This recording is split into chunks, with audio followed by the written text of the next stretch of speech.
Then we started walking up into World Showcase, and in our mind, this is opening day of Food and Wine Festival. We thought it was going to be just an absolute mob scene of vloggers left and right getting their photos of everything. And I don't know if they just all got there early and were Huh, gone or whatever, but maybe. it really wasn't bad at all.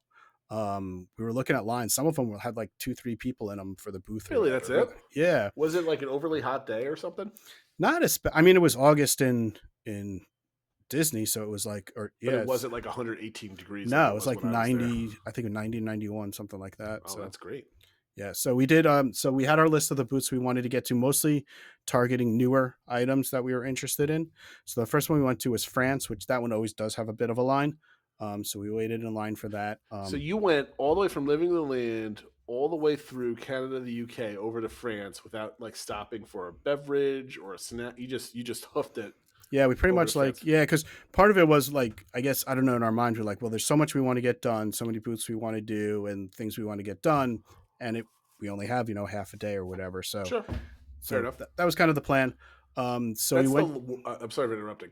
That's like the worst walk, though, in my opinion. Yeah, Like that side of World Showcase when you're not engaging in like to me, Canada and the UK are probably the two most boring countries for whatever reason. I guess because they're the most familiar to us, right? It's yeah, whatever. But there's like to me, there's like no compelling food. Like I'm not as much as I like the fish and chips at the UK. I'm not stopping by and getting them when I have other places to go. So, right. um, and Canadian beer is good, but like it's not nothing that I don't have at home either, Yeah, right? So anyway, I always dislike having like okay, where we get to the international gateway, we need to go up to like Soren or something else like that. That walk is just like ugh. Unless it's early in the morning and I can get my cup of coffee at Joffrey's and kind of slowly walk and yeah. just have the view and the water, Yeah, I everything. Like think if it's we had not. more time, we might maybe done that because the Joffrey stand does have special things for the festival. Maybe we would have gotten one of those Yeah, and kind of just strolled a little bit. But we kind of were like, all right, we want to get this done. Are we going to like split up and blah blah blah? So we were like, I think just more kind of mentally you're in focused. the But zone. that is a bit of it. And then when you get through the UK and there's like that, you have to kind of go uphill a little bit to get over Yep. the waterway. That's always a little bit of a tough thing. But yeah, so we are in France.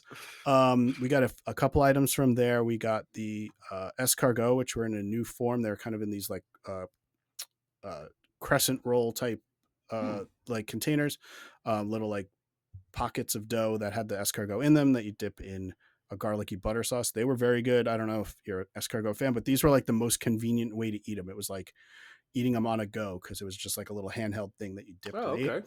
And then we also got the creme brulee there. My wife loves creme brulee. It was